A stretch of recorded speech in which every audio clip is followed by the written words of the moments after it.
Researchers have developed a dopamine detector to help screen for certain cancers and other neurological disorders. Check out how it works on this episode of NSF Science now.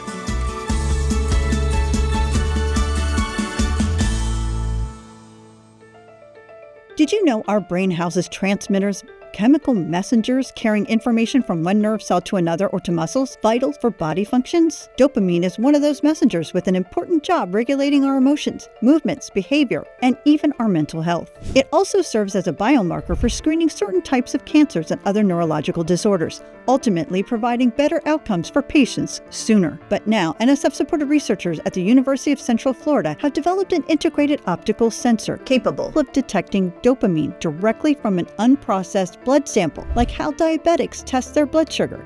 The one we are focusing on to directly detect a neurotransmitter like dopamine from the bloodstream itself, which will have a significant importance because then you can actually monitor how over the course of a time dopamine fluctuates in any human body. So that's kind of gives you a very simple, quick way of detecting a neurotransmitter directly from blood without needing any pre-processing or expensive lab equipments. Current screening methods for monitoring brain function are costly and time-consuming. There is no easy and straightforward test for brain monitoring or anything going on in the brain.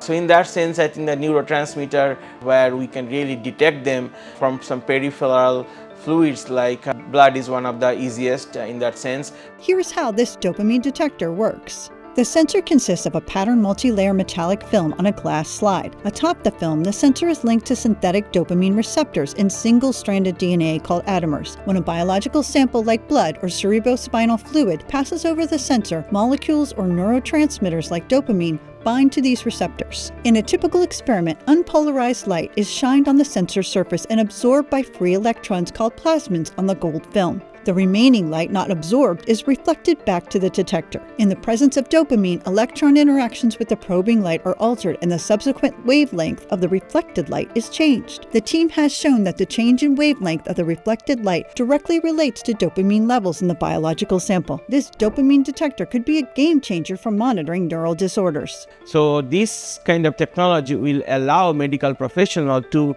monitor dopamine level throughout the day or over time and correlate that with some kind of neural disorder. Could be mood swing, could be depression, could have some Parkinson or some kind of neural disorder. If we can correlate a neural or mental state with a fluctuation of dopamine concentration in blood. So that will add significant value to the medical field. While more testing is needed, the team hopes to commercialize the detector soon, potentially saving lives.